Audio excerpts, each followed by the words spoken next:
नमस्ते सभी को। आज इस कोकराझार की प्रेस क्या बोलते हैं क्लब में आज एक प्रेस मीट जारी करने जा रहा हूँ। फिलहाल मैं ही प्रस्तुति कमेटी का प्रेसिडेंट हूँ, जिसका नामकरण दिया है हमने द्वारांचल जन परिसंगम, जिसका मतलब है हम लोग के अभी इधर 2 स्टेट आ जाता है, बंगाल और असम। तो ये सब इलाका को मिला के हम लोग परिसंगम बोल के एक नामकरण रखा है और राज्य का नाम होगा द्वारांचल प्रदेश, जो वास्तविक में हम लोग का हिस्ट्री बैकग्राउंड भी है, मतलब इसका जो लीगेसी भी है। और हमें पूरा भरोसा है, आशा है भारत सरकार से इस हमारे डिमांड को ज़रूर फुलफिल करेंगे। और साथ में हमारा जो भी है बातचीत चल रहा है बंगाल के लोगों से भी, हमारे जो भी पुराने लोग हैं, और हम लोग आउट ऑफ BTC वहाँ जाके भी हम लोग बात कर रहे हैं। तो ये लगातार प्रोसेस जारी रहेगा। आने वाले समय में हम लोग इसका जो दायरा है और आगे लेके जाएंगे, लोगों से बातचीत करेंगे, समझाएंगे कि द्वारांचल क्यों शुरू करना पड़ा, किस आधार पर शुरू करना पड़ा।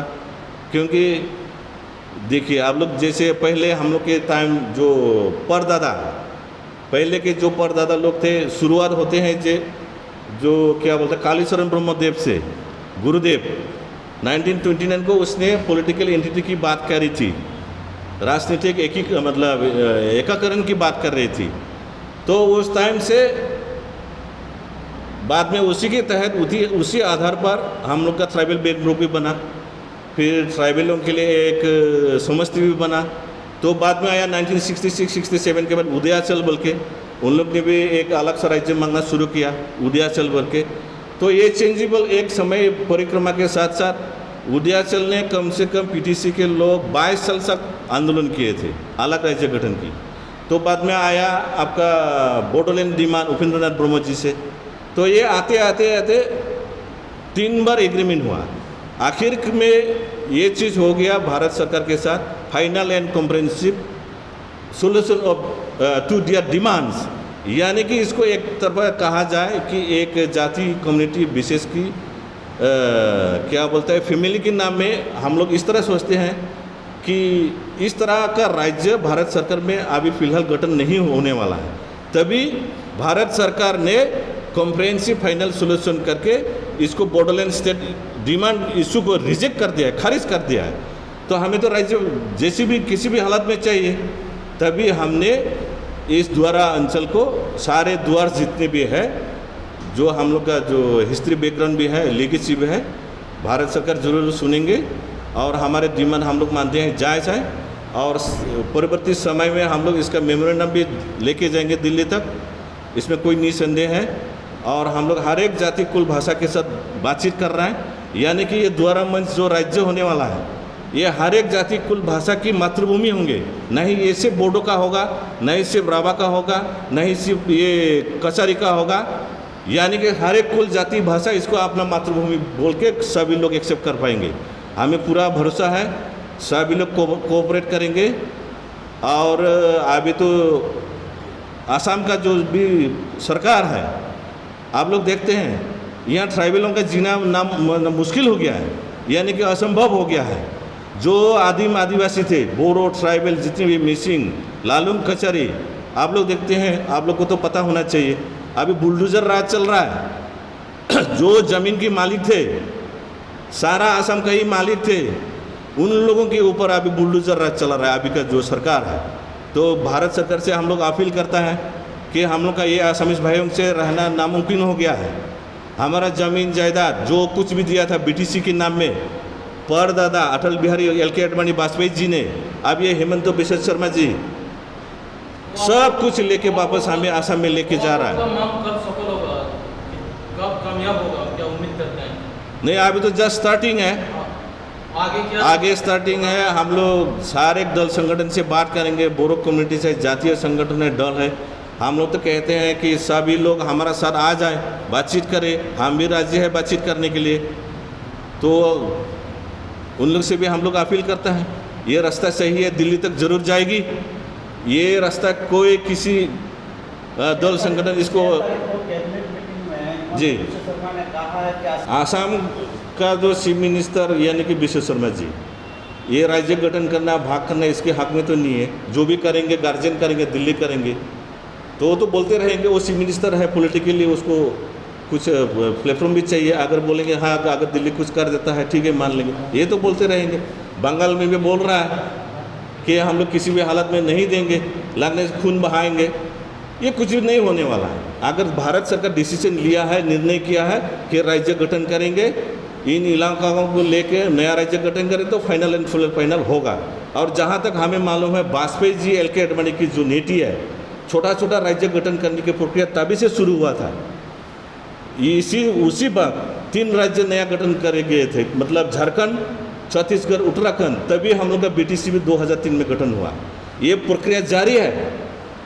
वाजपेयी जी शासन में नहीं रहे, उसका उम्र भी हो गया था, वो चला गया। लेकिन उनकी बताए हुए राहों पर अभी का जो बीजेपी है यही एजेंडा को लेकर काम कर रहा है। 50 नया स्टेट होने जा रहा है भारत में, और हम लोग तो करता है 100 स्टेट नया राज्य बनाइए, क्योंकि अमेरिका में 50 नया राज्य है। भारत तो उसमें बहुत बड़ा देश है, 130 करोड़ की जनसंख्या की देश है, उसमें 100 राज्य भी गठन कर सकता है। इसमें कोई झमेला नहीं है, क्योंकि वाजपेयी जी एल.के. आडवाणी जी जानते थे बड़े बड़े कुल जाति भाषा धर्म के लोग छोटे छोटे जाति भाषा कुल धर्म के लोगों को शोषण डोमिनेट करके खा रहा है, चला रहा है, देश शासन कर रहा है। जो गरीब है गरीबी है, जो धनी है धनी होते जा रहा है। ये चीज़ वाजपेयी जी एल.के. आडवाणी जी ने देख चुका था कि भारत प्रकृति में अगर डेवलप कंट्री होना है, भारत को तोड़ना ही पड़ेगा, नया राज्य करना ही पड़ेगा। क्योंकि भारत सरकार का जो भी योजना है, परियोजना है, उस जगह तक नहीं पहुँचते थे, क्योंकि यहाँ का जो शासन जो प्रक्रिया है स्टेट लेवल, स्टेट हेडक्वार्टर में जाता है। जहाँ मर्जी वहाँ का चीफ मिनिस्टर डाइवर्ट करके कहीं भी आपका यूटिलाइजेशन कर सकता है। यानी कि जो भी गरीब इलाका गरीबी रहेगा, जो अमीर इलाका है वो अमीर बनता रहेगा।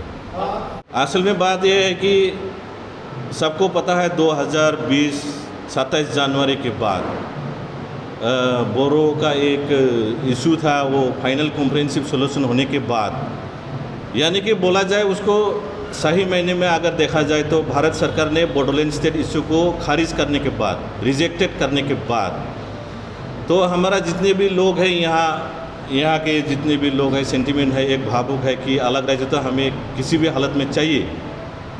तो इसी कारण आज ये फिर से हम लोग बोले जाए तो एक इतिहास, मतलब शुरुआत आज के दिनों में हम लोग शुरुआत कर रहे हैं। पहले एक प्रसारण में मैंने प्रचार किया था कि द्वारांचल के नाम में हम लोग ऐसा कुछ करने जा रहा है। असल में ये हम लोग वास्तविक में अभी हम लोग इसको साकार करने जा रहा है।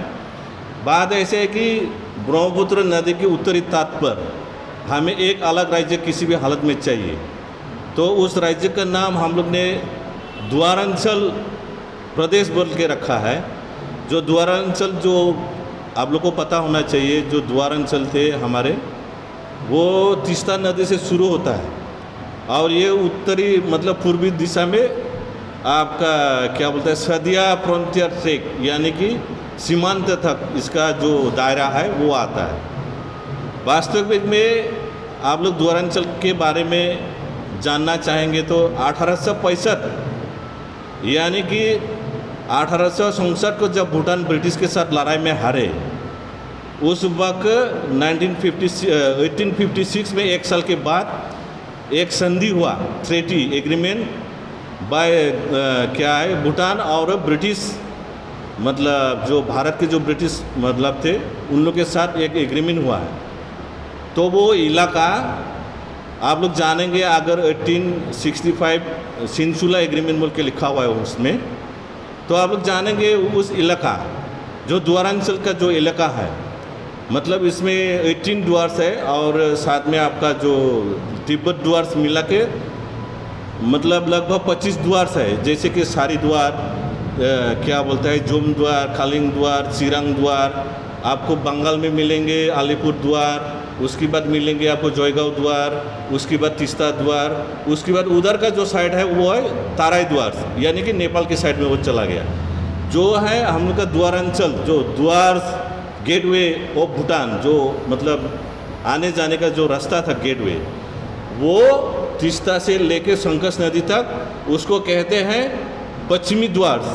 और जो संकस नदी से आप तो आपका सदिया जो जहाँ तक फ्रंटियर ट्रैक तक है, सीमांत तक, उसको कहते हैं पूर्व द्वार। तो ये द्वार अंचल कभी भी नहीं कामतापुर राज्य के अंदर में था, नहीं कुचबिहार जो डायनेस्टी है उसके अंदर में था। इसका आप हिस्ट्री इतिहास अब आप जब पढ़ेंगे आप लोग को पता चलेगा। बोले जाने से ये इलाका जो है कम से कम 800 किलोमीटर से ज़्यादा लंबा होता है, यानी तीस्ता तो सोदिया। ये इलाका जो थे ब्रिटिश ने 1865 को भारत को एक समझौता के तहत मतलब हस्तांतर किया। तो सब्सिडी की विनिमय में भूटान राजा को यानी भूटान डायनेस्टी को क्या देना पड़ते थे, 50,000 रुपया सालाना देना पड़ते थे। ये जो इलाका जो भारत को दिया है उसकी जो सालाना सब्सिडी 50,000 करके भूटान को देना पड़ता था। तो ये हम लोग का हिस्ट्री बैकग्राउंड है, यानी कि ये बोले जाने से आप लोग एक्सक्लूडेड एरिया है, यानी कि ट्रिब्यूटरी स्टेट, यानी कि नदी की बहाव का जो भी मतलब निचले हिस्से का जो इलाका था वो किसी के आधिपत्य में नहीं थे। पिछले तो भूटान के पास थे, लेकिन ये आते आते आते आपका 1947 तक, यानी कि भारत स्वाधीन होने से 1-2 महीना पहले इसको क्या है GPS मिल्स बोल के उन लोग लगातार चला के आ रहे थे उन इलाकाओं को। तो हम लोग इसीलिए आज ये हम लोग का हिस्ट्री बैकग्राउंड भी है। बोले जाने से भूटान के साथ जो ब्रिटिश के साथ जो एग्रीमेंट किया गया है इसको लीगेसी पकड़ सकते हैं आप, क्योंकि आज के ज़माने में नया राज्य पाने के लिए या भारत सरकार से कुछ भी प्राप्त करने के लिए आपको हिस्ट्री बैकग्राउंड ज़रूरी होता है, और साथ में लीगेसी होने से तो और भी ज़्यादा अच्छा है। तो इसी कारण हम लोग ये द्वारांचल को लेके नया एक राज्य गठन की मांग में भारत सरकार से अपील करता है, और हमें आशा है कि भारत सरकार ज़रूर सुनेंगे, इसके ऊपर मतलब ज़रूर गौर करेंगे। और हम लोग ये क्लियर करना चाहते हैं कि हम लोग कभी कुचबिहार डिस्ट्रिक्ट कुचबिहार डायनेस्टी में नहीं थे, यानी कि कामतापुर में नहीं थे। ये इलाका हमेशा से एक क्या बोले जाए आपको एक्सक्लूडेड एरिया के जैसे थे।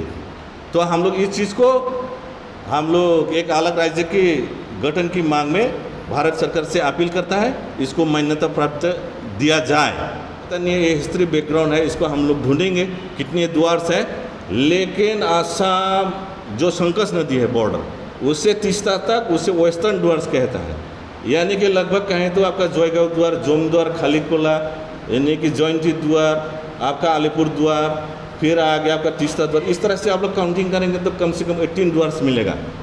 ये जायज़ है, ये किसी के हक में नहीं था, न ही भारत के था, न ही आसाम का था, न ही बंगाल का था। ये स्वाधीन इलाका था, एक बोले थे एक्सक्लूडेड एरिया। इसको बोले जाने से क्या बोलता है रिजेक्टेड एरिया, इसमें किसी का राज नहीं था। तभी हम लोग इस इलाका को लेके फिर से आंदोलन मूवमेंट कर रहा है, और ये किसी जाति भाषा कुल की फेवर में नहीं है। एक हर एक जाति भाषा के कुल के नाम में मतलब इसका मातृभूमि बोल के सभी लोग एक्सेप्ट कर पाएंगे। आपको बताओ, नामुमकिन बोल के दुनिया में कोई चीज़ नहीं है। हमने बहुत बड़ा चीज़ कुछ नहीं मांगा, हमने मांगा भारत सरकार के तले हमें छोटा सा घर दो। आसाम राज्य के अधीन हमें रहा नहीं जा रहा। हेमंत बिश्व शर्मा की जो शासन बुलडोजर जो राज चला रहा है, तो कैसे रहूँ आसाम में? हमें सेपरेट करिए। यानी कि पिताजी से बड़ा भाई से हम लोग बोला है कि हम लोग को ज़मीन देखिए, जो ज़मीन हमारा है बाप दादा का, ये आसाम वाले के आसामीज वालों का नहीं है। ये पहले से जब से जंगल, नदी, नाद, नाला साफ करने वाला ट्राइबल आदमी है। हमने 30% मांगा है उस इलाका का ज़मीन, तो इसमें तो कोई बड़ी बात नहीं है। ये तो हेमंत का कोई धन संपत्ति नहीं है, ये हम लोग का परदादा ने सृष्टि किया। ये जो भी द्वार से इलाका का जो भी राज्य है, इलाका है, वो हम लोग लेके रहेंगे।